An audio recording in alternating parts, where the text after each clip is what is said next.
Straight ahead on 12 News, something that hasn't happened in Brooklyn Center in 4 decades, what it is and what it means for an old strip mall.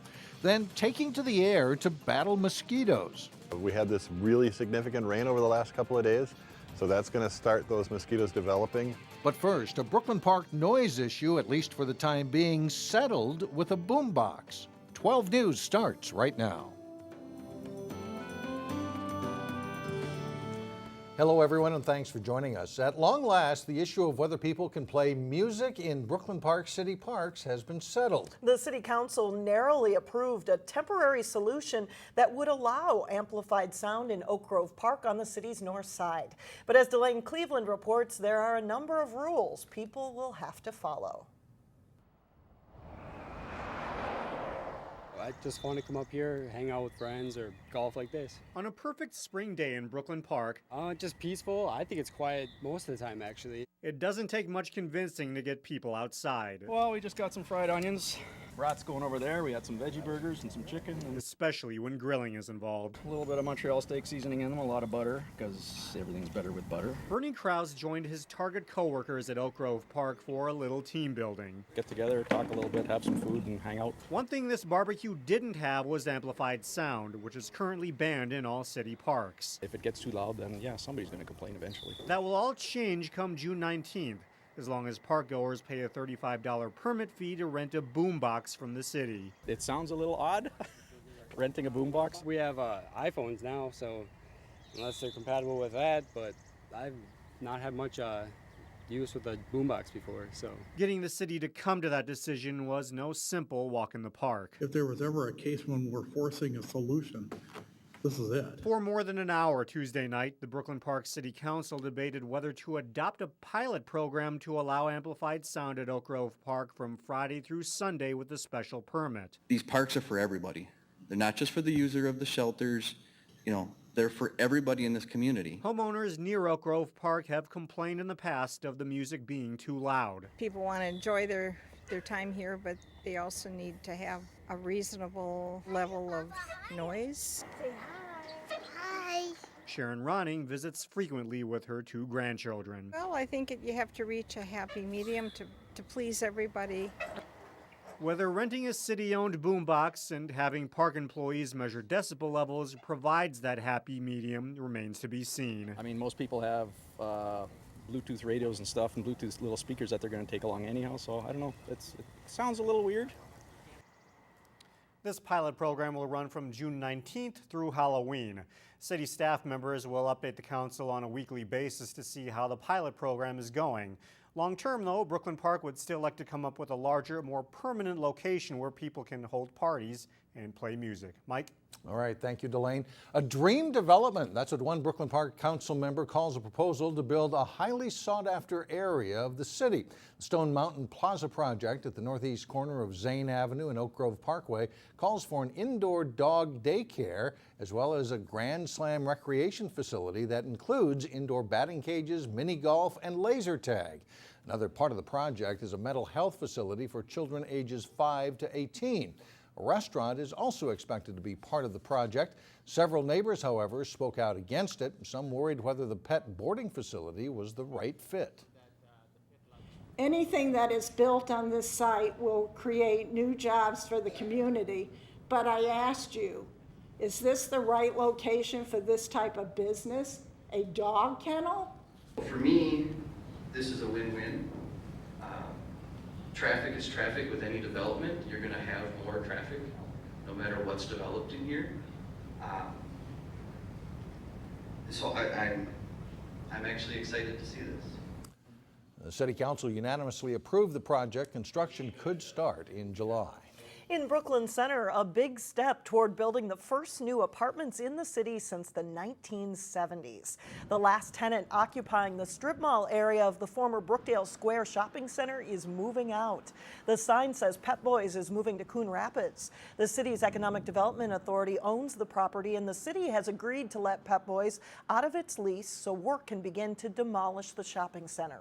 The old Brookdale 8 movie theater will be demolished in a few days. The rest will come down before the end of the year.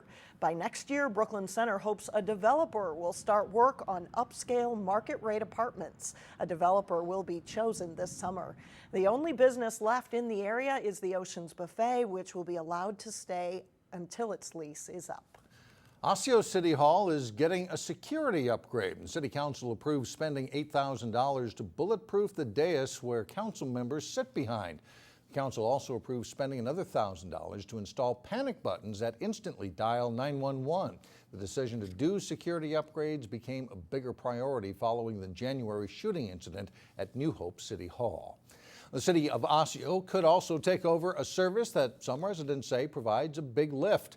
The city accepted the donation of a trolley from the Osseo Business Association. That group is disbanding and will no longer pay for the free trolley service.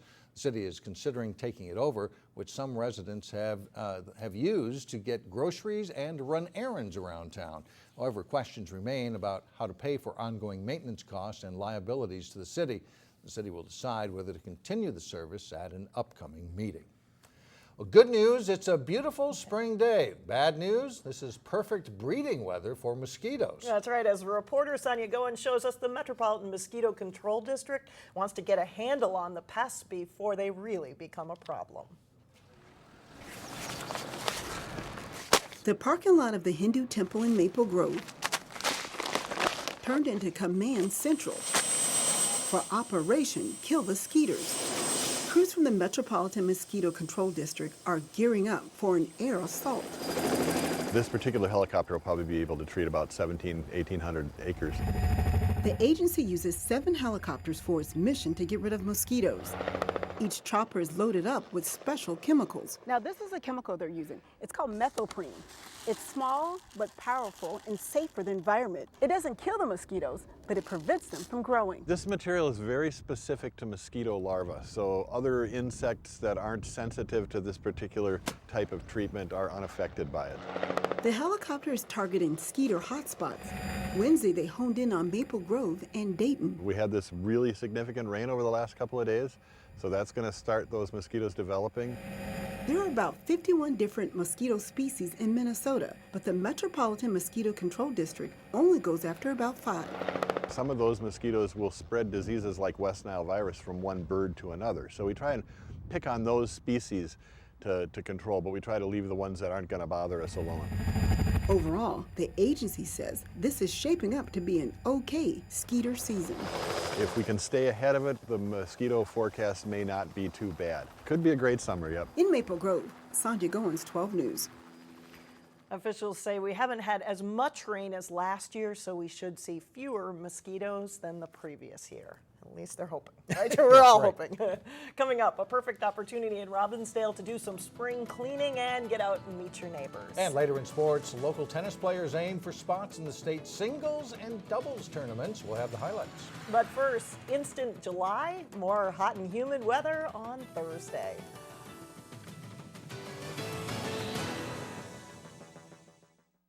Graduation celebrations will soon be in full swing across the Northwest Metro. And it is a good time to be a graduate. This year, people are expected to spend more on graduates than ever before.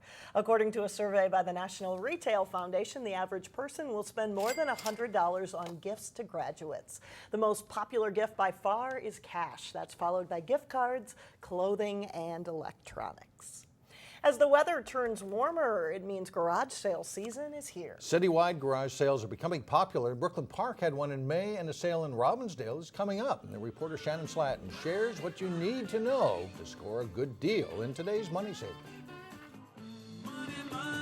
It was a hub of activity, but then she moved on and we moved on. Changes are on the way for the space that housed antique shop Ever After, and before that, Coffee on Broadway. I have consistently sort of marked things down. So owner Barbara Richardson, everything has to go, is taking advantage of the upcoming citywide garage sale called RobbinSale to move out merchandise. At this point, no reasonable offer refused. It's got to go.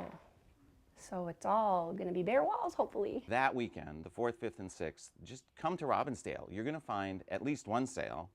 And if you find one, there's probably going to be 7 or 8 in the area. Sale co-organizer Andy Watson is prepping for his garage sale, too. This fabulous piece of folk art, which turns into an ironing board, Oh yeah, that's going home with somebody, hopefully this year. He hopes the second annual RobbinSale encourages people not only to get rid of their stuff, but to get out and meet their neighbors. I got the best Doors t-shirt ever for 50 cents from a guy whose house I can see and I've looked at for 10 years but never met him. I went to his garage sale, a RobbinSale, and I got this excellent shirt. To tackle it in the best way to get the best deal, I recommend starting with our map. To navigate the sales, there's an interactive map on Google Maps. You can find it on the RobbinSale HQ Facebook page. We've organized it not only by day, which days those sales are participating, but we've also laid out which categories of items they might have. So which sales might have kids stuff or sports equipment or furniture, clothing, things like that. Also know that you'll probably get the most variety when the sales open on Thursday. But the other time to get good deals is on the last day of the sale. So if somebody's running Thursday, Friday, Saturday, something they haven't sold by Saturday afternoon, that's when they're most likely to come down on price and be willing to cut a deal for you to take it home. In Robbinsdale, Shannon Slatton, 12 News. That's good to know. The sale is June 4th, 5th, and 6th and is sponsored by the Robbinsdale Crime Prevention Association. They'll have places in town where you can pick up maps for the sales. How cool is it to have a sale so big you need a map? That's right. Get ready, set, go, Right? It sounds like. Coming up, a special moment in Plymouth for a retiring Marine. But first, local track and field athletes battled the rain on the opening day of the Section 6 meet. John Jacobson has a recap when we come back. Kind of a messy day for a track meet yesterday. If you're doing the shot put, you might want to take the mud off it first. Off a little bit, yeah. The show must go on, though. A rainy Tuesday forced postponement of 4 field events at the Section 6AA track and field meet up to Thursday. But for the rest of the field, it was game on in the rain. Wet and muddy and sloppy for the field events. Boys shot put, Wayzata junior Zach Barker takes second place. His top throw 48 feet. Daniel Bonneville of Wayzata is third. Girls discus, Armstrong sophomore Alexandra Hurst throws a best of 122 feet 2 inches and is the runner-up. The rain stops for the final races. Girls 3,200. Wayzata's Anna French runs well and leads late, but Emily Covert of Washburn overtakes French in the home stretch and wins the race. Boys 3,200. Joe Klecker of Hopkins goes out fast and never looks back. Senior wins big, lapping runners left and right. His time, a meet record 8 minutes 54 seconds. The top 4 finishers in the boys 3,200 were from either Hopkins or Wayzata. Day 2 of the 6AA meet is Thursday at Wayzata. And the Section 5AA meet is Wednesday and Friday at Hamlin University. After team champions were crowned last week, spots in the singles and doubles portion of the state boys tennis tournament were on the line at section tournaments. Nick Beatty of Wayzata is the defending state class AA tennis champion, and today he faced Aaron Goodman of St. Louis Park in the Section 6AA final. Goodman makes a couple of returns here before Beatty puts away a shot into the open court for a point. Later in the first set, Beatty in the far court, good rally, but again, Beatty doesn't make a mistake and he'll put away another tough forehand winner for a point. And then on set point with Goodman serving, Beatty hits a blistering return for a point to win the set. He wins 6-1, 6-0 to win the section title. He's headed back to state next week. In Section 6AA doubles play, it's Armstrong's Hunter Fernelius serving. His partner Joe Lipovitz puts away the return against Wayzata's Steele Kowalczyk and Nick Kasner. Then on match point in the second set, Kasner of Wayzata and Armstrong's Fernelius return a couple of shots back and forth. Kowalczyk's lob hit back softly by Fernelius. The return goes into the net, and Fernelius and Lipovitz win in straight sets. They are playing a Washburn duo right now for a true second and a possible shot at the state tournament berth. In Section 5AA doubles play, Maple Grove's Sam Hochberger and Charlie Atkins won their semifinal match and are playing in the finals of this taping of 12 News. We'll have more on them Thursday starting at 4. The Maple Grove softball team is taking aim at a section title this week. On this week's Sports Jam show on Channel 12, Jay Wilcox profiles Crimson outfielder Sammy Sadler. Here's a clip from that story. As a hitter, her quickness and ability to bunt or hit away effectively make Sadler a very tough out. She hit over 500 during the regular season. Once again, my speed. I can hit, I don't have as powerful as a hit sometimes, and being able to beat that out helps my batting average go up a little bit higher and on-base percentage go up a little bit higher. So that helps out our team, so then I can get on base for Sydney to hit me in or someone else to hit me around. Sammy recently passed her older sister Kaylee, a great pitcher for the Crimson, for a batting record. Sammy passed her in hits for the program.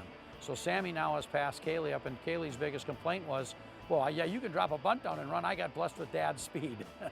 My dad's posted on Facebook and everything. He's given my sister a little bit of a hard time, but yeah, we always make a competition in between each other, but it feels good passing her up. You can see the rest of that story and more this week on Sports Jam. It's on through Wednesday at 3:30, 6:30, and 9:30 p.m. on Channel 12 and available online at 12.tv. Tuesday's rain pushed back section baseball and the softball playoffs to today, Wednesday. Tournament play is continuing in section 5-3A, 6-3A, and 4A softball with West Lutheran playing New Life Academy in the section 4A final. In section baseball, local teams are taking the field in section 5-3A, 6-3A, 5AA, and 4A today. Well, more on these section playoffs coming up Thursday starting at 4 on 12 News. Not to mention section lacrosse playoffs starting tonight for boys and girls, but 100 things going on. Sounds like that. Here we go. Thanks a lot, John. A retiring Marine can have his or her retirement flag flown anywhere in the country. Up next, why a Marine chose to have her flag flown in Plymouth.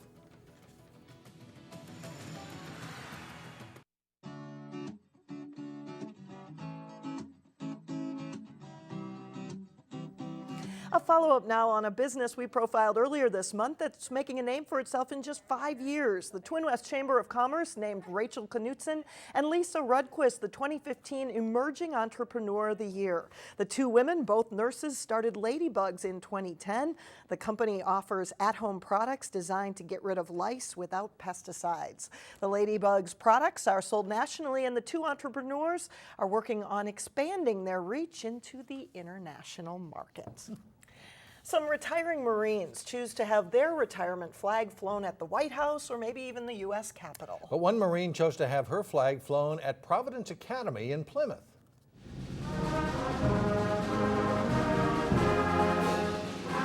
Gunnery Sergeant Bridget Sesser-Culver served 21 years in the Marine Corps. Today, her 3 children raised her retirement flag at their school, where it will fly for 24 hours.